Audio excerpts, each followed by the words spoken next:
আসসালামু আলাইকুম দর্শক, শুভেচ্ছা, স্বাগতম।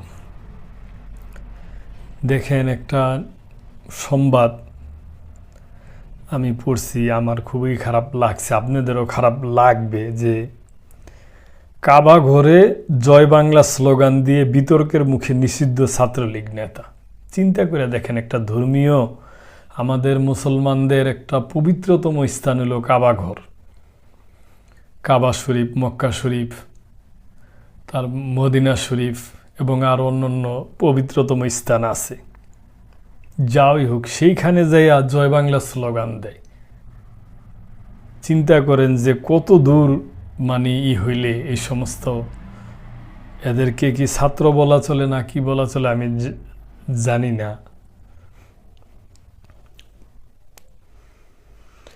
সম্প্রতি সৌদি আরবে পবিত্র কাবা ঘরে জয় বাংলা স্লোগান দিয়ে সামাজিক যোগাযোগ মাধ্যমে বিতর্কের সৃষ্টি করেছেন নিষিদ্ধ সন্ত্রাসী সংগঠন ছাত্রলীগের এক নেতা।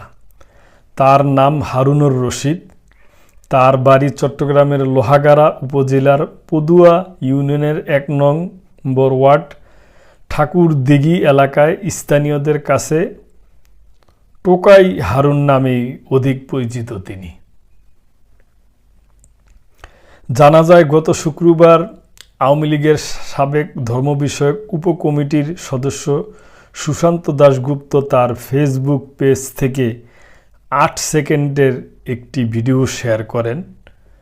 তবে ভিডিওটি কবে ধারণ করা সেটি জানা যায়নি।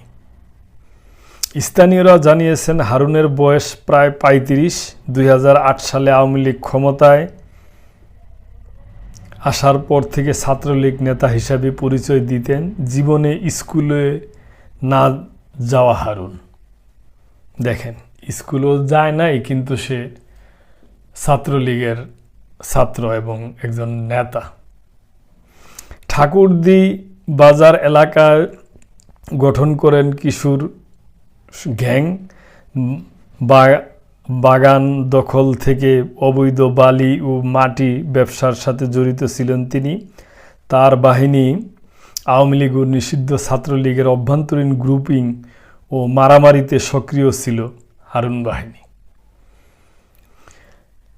তার ভীতিকর ছুটাছুটিতে অতিষ্ঠ ছিল এলাকাবাসী। এক পর্যায়ে হারুন সৌদি আরবে পাড়ি জমান। সেখানেও আওয়ামী লীগের রাজনীতিতে যুক্ত হন। সাতকানিয়া লোহাগাড়া আসনের সাবেক এমপি আবু রেজা, মোহাম্মদ নেজামুদ্দিন নদভী সহ আওয়ামী লীগের একাধিক নেতার সাথে ফেসবুকে তার একান্ত মুহূর্তের ছবি রয়েছে। লোহাগাড়ার বাসিন্দা মুজাম্মেল হক বলেন, নিষিদ্ধ সংগঠন ছাত্রলীগের নেতা হারুন দুর্ধর্ষ ছিলেন। সাতকানিয়া লোহাগাড়া ক্যাডার ছিলেন তিনি। সাতকানিয়া লোহাগাড়া এলাকায় মারামারি করতেন তিনি। চাঁদাবাজ হারুন পবিত্র কাবা শরীফে জয় বাংলা স্লোগান দিয়েছেন। আমরা তার বিরুদ্ধে শাস্তি দাবি জানাচ্ছি। তার পাসপোর্ট বাতিল করে দেশে ফিরিয়ে এনে আইনানুগ ব্যবস্থা নেওয়ার দাবি জানাচ্ছি।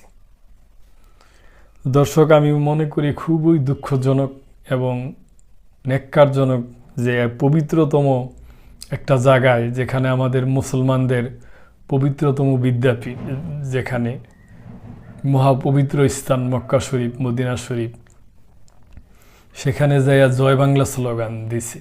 সে কি হজ করলো, সে কি উমরা হজ করলো, কি করলো, খুবই দুঃখজনক। আশা করি যে আওয়ামী লীগের যারা নীতি নির্ধারণ আছে এবং যারা থাকবো, এবং যদি সে তাকে যদি সৌদি আরব থেকে দেশে আনা যায়, কিংবা যে কোনো কিছুর মাধ্যমেই তার সে যে অন্যায়টা করছে, এটা যদি তার সুস্পষ্ট একটা কৈফিয়ত তার কাছ থেকে নেওয়া যায়, কিংবা আইনানুগ ব্যবস্থা নেওয়া যায়, তাহলে ভালো হয়। তবে এটা খুবই ন্যাক্কারজনক, এটা কোনো মতেই ভালো হয় নাই, এটার আমরা নিন্দা জানাই।